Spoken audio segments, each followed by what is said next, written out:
በነገራችን ላይ በጣም የምትገራርሙ ሰዎች አላችሁ። በዛ አጋጣሚ ሁል ጊዜ ፈትፍቱና አጉርሱን እኛ ህፃን ነን የምትሉ ማለት ነው። አንዳንድ ጊዜ እኮ የሰው ልጅ ሰው ከስተቱ ይማራል ወይንም ከሰው ስተት ይማራል የሚባል አባባል አለና እውነት ነው። ግን ከራሳችን ስተት መማር ካልቻል ለምን ከሰው ስተቶች አንማርም? ሰላም ጤና ይስጥልኝ። ውድና የተከበራችሁ የቻናሌ ተከታታዮች ሰላማችሁ ብዝት ትርፍ ይበልልኝ። የኔ ውድ ቤተሰቦች ይሄን ወሳኝ መልእክት ላይክ ሼር አድርጉልኝ። ለቤቱ አዲስ ከሆናችሁ ቤተሰብ ሁኑ። እኔ በነገራችን ላይ በትናንትናው ቪዲዮ በብሩኬና በሃይሚ ቪዲዮ ላይ የሆነ ብሩኬ ላይ ትችት ደርሶበታል። ምንድነው እሱ ወደ ድሮ ፍቅረኛ ጋር ልሄድ ስለሆነ ነው ሃይሚን ማስከተል ያልፈለገ የሚሉ ነገሮች እኔ ቤትም አይቻለሁኝ።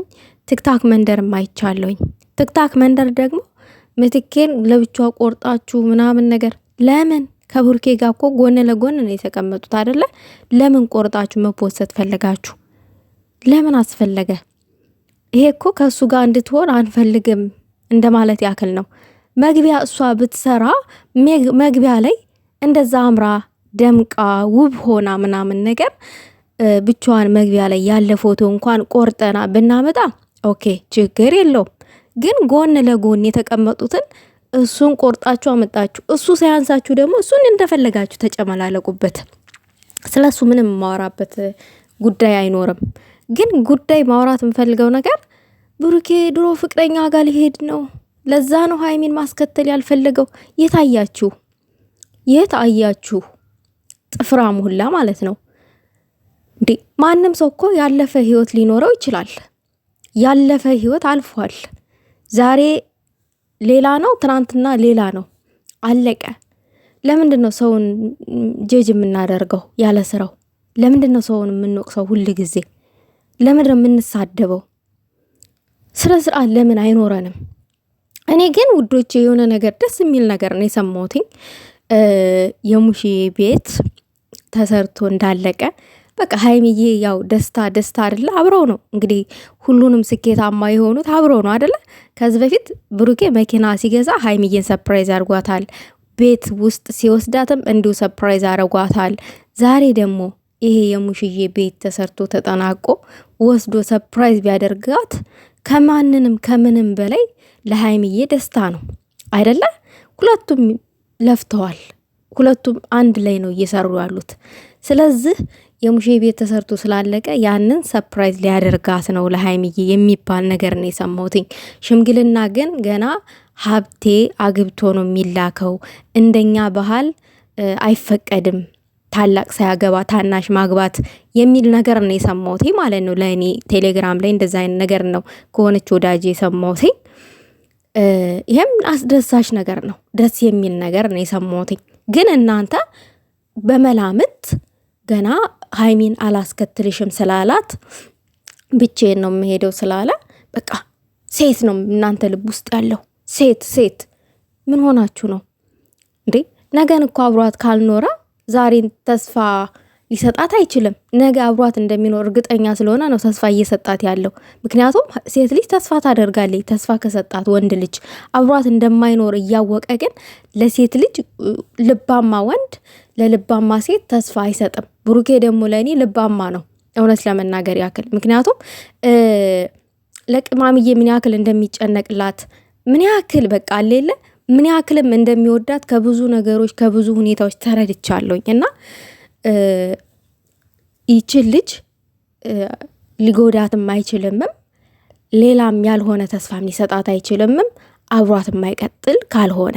ስለዚህ በራሳችን መላመት ወሬ እያወራን ልጆቹን የሆነ የሚደብር ነገር ብሩኬ እንዲሰማው ባናደርገው ጥሩ ነው። ምክንያቱም እሱ ልብ ውስጥ የሌለ ነገር እኛ በቃ ነገር እንትን እየኮተኮትን እንዴ ነገ እኮ ብሩኬ ይቼ ድሮ ፍቅረኛ ናት ብሎ ድራማ ቢጀምርስ?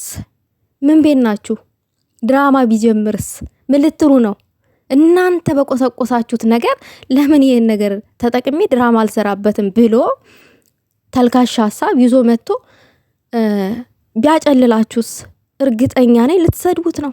አያችሁ፣ እኛ ራሳችን አንዳንድ ጊዜ የምናወራውን ነገር ለይተን እንወቅ። ይሄ ራሱ አይዲያ መፍጠር ነው የሚሆነው እና ተጠንቀቁ። እውነቴን ነው የምላችሁ። ሀይሚዬ እንድትከፋ ካልፈለግን፣ የሆነ እንዲደብራት ካልፈለግን፣ የሀይሚዬን ደስታ ከሆነ የምንፈልገው ምናወራውን ቃል ለይተን እንወቅ።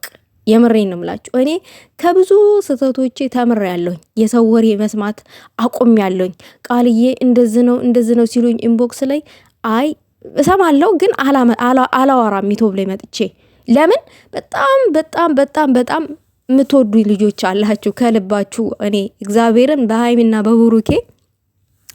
ሃይሜንና ብሩኬ ስለምወድላችሁ ስለማከብርላችሁ በዛው ልክ ደግሞ እኔን የምትወዱኝ የምታከብሩኝ ሰዎች አላችሁ። አይቻለሁኝ፣ ታዝቤያለሁኝ። እስከ ዛሬ ድረስ ያልተቀያየራችሁ፣ እስከዚህ ሰዓት ድረስ ያልተቀየራችሁ፣ እወድሻለሁም ብለው የተቀየሩ ሰዎች አሉ። መብታቸው ነው። ምክንያቱም ሰው ፍጹም አይደለም፣ ፍጹም እግዚአብሔር ነው። እና ምን ልላችሁ ነው፣ ለእናንተ ብቻ ሳይሆን ለብሩኬና ለሀይሚ አንድነቱን ቸውን ስለምፈልገው ምንም ነገር ማንም ቢል እኔ እዚህ ጋር መጥቼ አላወራም። ሌላው ነገር ደግሞ እንትን ዩቲዩብ ላይ ከዚህ በፊት ቃልዬ ፈልግሻለሁ ስትይኝ የነበርሽ ስትጽፊልኝ ማለት ነው። እና ትክታክ ላይ ደግሞ አግኝተሽኝ አውርተን ነበረ፣ ቁጥሬንም ሰጥችሽ ነበረ። እና እኔው ራሴ ቃልዬ ነኝ፣ ቃልዬ መሆንሽን ዩቲዩብ ላይ እኔው ራሴ ነኝ ብለሽ አውሪ ብለሽ ነበረ። አዎ እኔው ራሴ ነኝ። ይሄንን ይመስላል። ለማንኛውም ደስ የሚል ነገር አለ፣ አብረን የምንደሰትበት ይሆናል። እና ያልሆነ ተልካሻ ቃላትን አንወርውር። ልብ ይኑረን፣ ልብ እንግዛ፣ ካለፈው ስህተታችን እንማር እላለሁኝ። ምክንያቱም ሁል ጊዜ ሰውን ማስቀየም የለብንም፣ ማሳዘንም የለብንም። አንዳንድ ጊዜ ከስህተታችን መማር አለብን። እኔ ይሄንን ነው የምለው።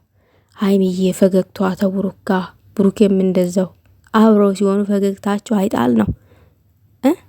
ይሄ ደስታቸውን የምንፈልግ ከሆነ የአብሮነታቸውን የምንፈልግ ከሆነ በመላመት ወሬ አናውራ። የምሬ ነው የምላችሁ። ሰውን ማስቀየም ነው የሚሆነው። ኦዲየንስ ቂም ይዝባችኋል። እዛ ጋር እነሱን የሚወድ ሰው አለ ከልቡ። የምሬን ነው። የእነሱን አንድነት የሚፈልግ ሰው አለ ከልቡ የሚወዳቸው ማለት ነው። ሳይሰስቱም እስከ ዛሬ ተቀያይረው የማያውቋሉና ሌላው ነገር ደግሞ የሀይሚን ፎቶ ይዘው የሚዞሩ ሀይሚን አይወዷትም የሚባል ነገር ሰምቼ በጣም ነው የሳኩትኝ። ምን መሰላችሁ? መውደድ በፕሮፋይል አይደለም የሚገለጠው። መውደድ የሚገለጠው ልብ ላይ ነው። መውደድ አይታይም ሲጀመር ማለት ነው። እና የምንወድበት ቃላት ብናገኝ ሌላ በዛ ቃል እንገልጥ ነበረ። ይሄንን ፕሮፋይል ፎቶ